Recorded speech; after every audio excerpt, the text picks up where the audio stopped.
Hi, welcome to my video. Would you like to know how to replace your income through property investing in less than 10 years? Presented by myself, Catherine Smith. I have a number of degrees and diplomas in accounting, taxation, financial planning, mortgage broking, real estate, to name a few. However, I'm also a passionate property investor and have done for over 20 years. Made a lot of mistakes along the way and learnt a lot of lessons that I can help you with. As usual, we need disclaimers. The material in this presentation is not meant to be personal financial advice. Please take your own advice before taking action. Okay, so whether you end up as part of the struggling majority or the wealthy minority depends on what you do or don't do right now. Unfortunately, 76% of Australians are retiring on less than $20,000 per annum. I'd like you to cast your mind to $20,000 per annum. Do you think you can live on that? I know I certainly couldn't. It's basically borderline poverty level. 21% of Australians are retiring on between $21,000 and $50,000. Still not a huge income. Might be enough to eat out one night a week or a fortnight, or maybe go on one trip in Australia once a year. It's not going to be very comfortable. And only 3% of Australians retire on more than $50,000. However, almost everyone I speak to says that they want to retire. They think they should retire on more than 50, but it just ain't happening. So why property? Property makes your money work harder for you. $30,000 invested in the bank at 5%, which you'd even be lucky to get these days, you might make $1,500 in interest, and you'll be taxed on that as well. Take that same $30,000, which could either be cash at bank or equity in your own home, and let's look at investing that in a house at 5%. Houses grow at 10%, but I'm just using the worst case scenario and comparing apples with apples. You've made a $15,000 gain for the year, 10 times more than having it in the bank. That's what we call the power of leverage, using other people's money to work for you. So how do you make money from property? You can have positive cash flow property. Generally has less of a capital gain. Or go for the capital gain. Negatively geared property generally has higher capital gain, but a negative cash flow. So which is best for you? Well, sorry, I don't have the answer because it depends. We do have a lot of other videos that might help you sort out that question, such as a specific video on positive versus negative cash flow. But let's just have a quick look. Cash flow positive properties. The benefits: you can build a larger number of properties, as the cash flow adds to your ability to buy more. Your income stream can add to your lifestyle and retirement funding. You've got less risk if the market downturns. There's disadvantages. Taxes on the positive income stream. They can be reduced by effective tax planning. And it can result in less of a capital gain than negative geared properties. Now let's look at capital gain properties on the other hand. They're generally negatively geared. The benefits are you get to offset the loss against tax, so it's great for high income earners.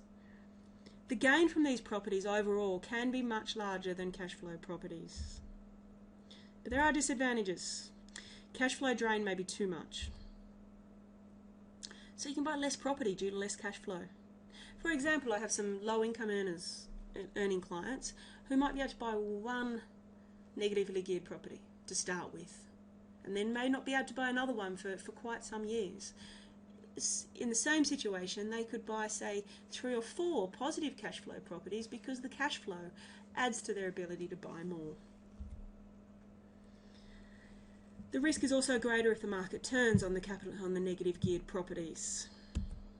So which is best? Once again, it still depends. Cash flow properties, if you're on low income and looking for cash flow, you're risk averse and would prefer less risk if the market downturns. And you don't have much capital to spare, and you'd be ruined if that was lost in the market downturn. And you're able to cope with buying multiple properties. I have some clients who buy 10 very low value cash flow positive properties, and they can cope with having 10. Other clients get stressed out by having 1. So once again, it depends. So which is best? It still depends. You go for capital gain properties if you're on a high income and you want tax breaks. You've got capital to spare and you'd be okay if the market went through a downturn. You could wait it out. Or you prefer a smaller property portfolio with a larger long-term gain. So let's have a look at the how to make money from capital gain properties. Very simple example. The property's worth $350. It's renting for $350 a week. That's pretty standard across Australia. Repayments of $435, so you're $85 a week short. That's before tax breaks. It will come down to less than that. But the value of property increases on average 10% per annum, so you're making a capital growth of $35,000 per annum. So, how many properties would you think you would need to have a $1 million portfolio? I gave away the answer before I asked the question. You would need 3. So if you had a $1 million portfolio, it's growing for you at 10% per annum, so $100,000 in the first year. Then it actually goes up by more because you actually have growth on growth as this property goes up in value.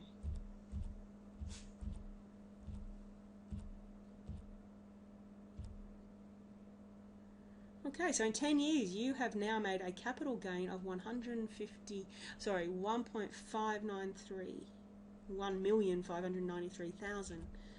You've probably not paid anything off your loan, and that is fine.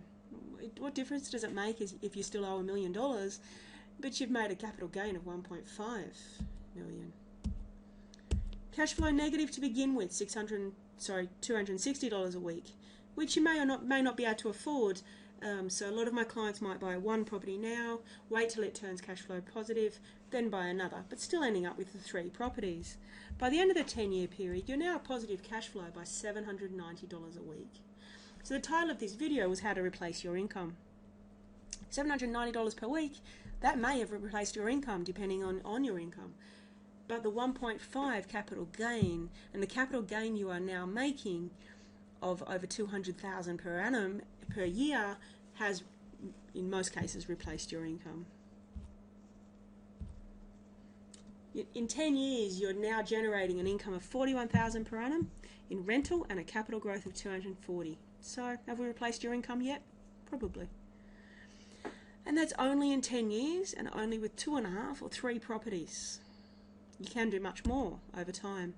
So imagine the potential of a longer time frame and more properties. On the other hand, let's look at cash flow investment properties. With them, the absolute trick is it's about compounding and reinvesting. So it's easy to buy a positive cash flow property, I can show you how, that can make you 100 to 150 per week. Seriously? Is that going to solve all your financial woes? Probably not. However, Albert Einstein said the law of compounding. Compounding is mankind's greatest invention because it allows for reliable, systemic accumulation of wealth. So how does that apply to cash flow positive properties? So if you take that $100 and $150 a week in cash flow and reinvest it.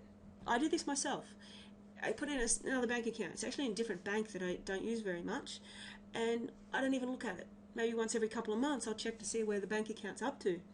And I'll save it until you've got a deposit for another cash flow positive property. Now the cash flow is double that. You save that again until you have another positive cash flow property. And so on. So in this very simple example, this client was actually lucky enough to be able to buy 3 properties in the first year. Their rental income is $15,000. They've saved that for 2 years until they're able to buy another property. So in this example, they've now got 4 properties. Their income's now $20,000. They can buy another 2 properties the year after, then another 1 the year after, and so on. So in this example, it's only taken this client 6 years to build from 3 properties all the way up to 11 properties, and a positive cash flow of $57,000 per year, plus these things called back-end bonuses, which I would need to explain in more detail in a private consultation. These are a specific type of property investing. But once again, we're very quickly, in only 6-7 years here, built up an income of $77,000. May not have completely replaced your income yet, but certainly another year or 2 and it will. So in that example, the client had generated up to $77,000 per annum in cash flow and had a spare $84,000 for more properties, or to pay off your own home loan. So which method to use? As I've said a few times now, it really depends. Get professional advice for your personal situation. Most importantly, know where you're going. There is no hope of success for the person who does not have a central purpose or a definite goal. So when I'm working with people to develop a property plan, the most important part of every property plan is getting the foundations, the structure right in the first place. You wouldn't go and build your own home without having proper foundations and proper plans. Too many property spruikers jump in and shove the property down your throat in the first instance. I don't believe in that. Set the structure, prepare a plan, work out the best way of finance, then find yourself a property. Because those who fail to plan to fail. Having said that, we do offer a service called a property portfolio review. If you've ever wondered how many properties you can buy, how much you can borrow, how much will it cost you per week is often the critical decision. How should you structure the purchase for tax purposes? Company, trust, your name, spouse name, super fund. This plan is only $385, which includes a full hour consultation about discussion and about your plans. If you'd like to know more, email me, Catherine, at wfscanberra.com.au.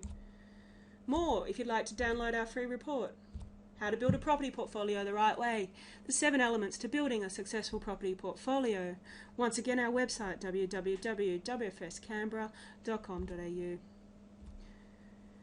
So what do the wealthy say? Richard Branson says, time is now to make your millions. Fortunes are made out of recessions.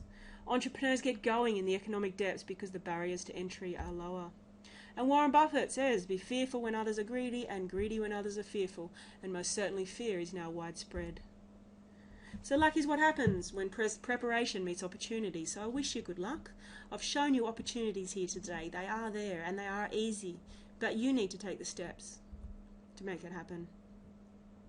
So where to go through from here?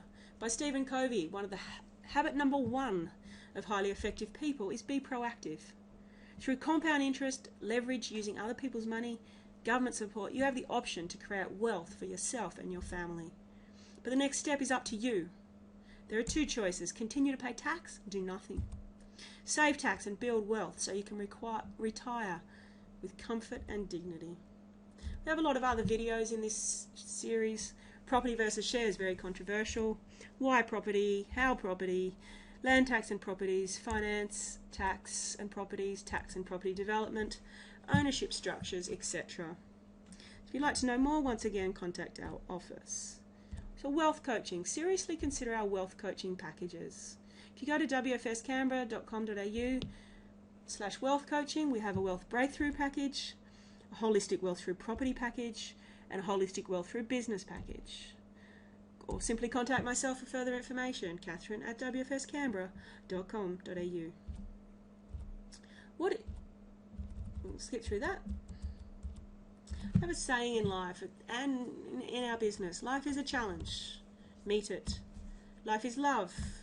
Share it. Life is a dream. Realize it. And life is a game, so play it. Thank you for listening, and I hopefully you'll listen to some of our other series in this video series.